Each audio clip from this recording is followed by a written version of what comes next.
Hi, I'm Andy with SilverSneakers, and I'm going to show you 5 knee strengthening exercises you should be doing daily that will reduce pain and make a difference in your balance and stability. So the first exercise I have for you is called an X squat. You wouldn't have to use equipment if you didn't have it, but if you do have tubing, this is really going to be a great piece of equipment to help you with your knee strength, and I'm going to show you why. So start by holding onto your handles. I'm going to hinge forward, step on the middle of the tubing, and then I'm going to put my right handle in my left hand and my left handle in my right hand and stand up nice and tall. And then I'm going to take my feet about a comfortable distance apart, and I'm going to bend my elbows just a little bit to give me a little bit of resistance, and we'll sit back into a squat. You choose the depth, that's up to you. What's right for your knees, hips, thighs, and then release and come up nice and tall. So we'll sit back, our spine is lengthened, our core is drawn in, chest is up, and release.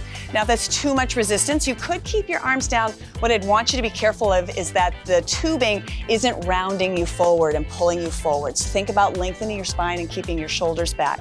Now, why is this exercise good for strong knees? Well, oftentimes we can have mechanical stressors in different areas of the body that can affect other joints and cause problems with knee alignment and therefore knee pain.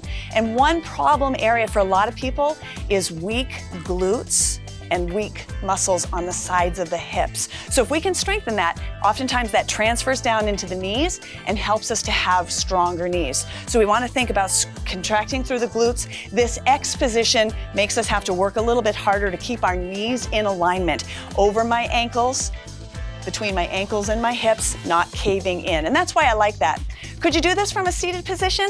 Absolutely. All I would do is step out of the tubing to make this transition, have a seat, and then cross my tubing, sit forward in your chair, chest up nice and tall, and then we'll stand up and sit down. Just make sure that you know where the chair is before you put your weight on it. Again, watch that the tubing just isn't rounding your back forward. That's something I have to think about when I'm using tubing, but I do like it as a tool with helping to strengthen muscles and then of course especially our knees. All right, so for our next exercise, let's say that we wanted to stay seated. We're gonna do a lateral step.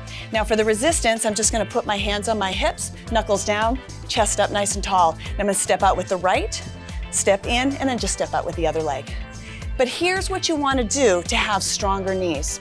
Now you can feel the work in the hips. This lateral movement is really important for that. But you can also feel that resistance with the tubing as you push and lead through your heel, working at keeping your knee, again, in line between your ankle and your hip so that it's not caving in and it's not flaring out. That's really important.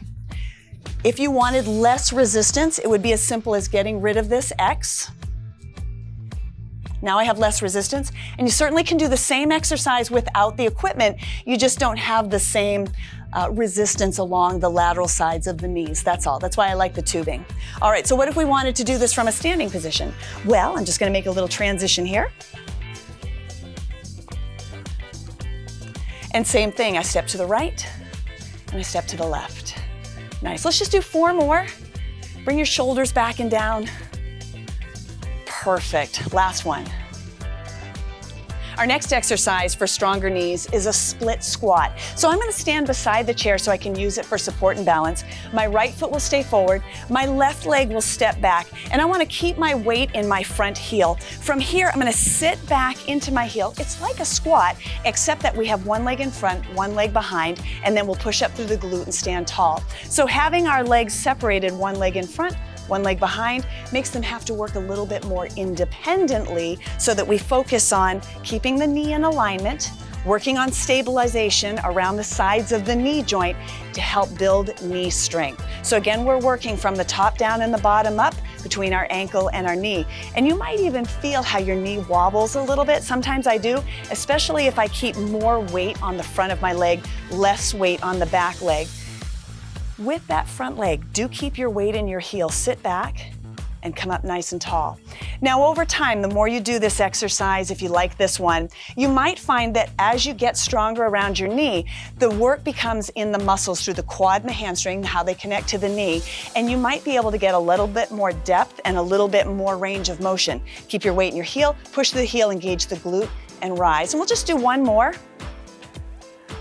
You could hold on to a weight for more resistance if you'd like, and then just make sure you do the same amount on the other side.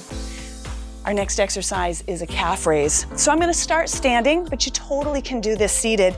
If you're beside your chair, you can hold on for support, push into the balls of your feet, press down through your big toe, and bring your heels down. Now, here's why calf raises are really great for knee strength. Your calf muscle connects in towards the back side of your knee. And we need to have better stability through our knees to keep them strong.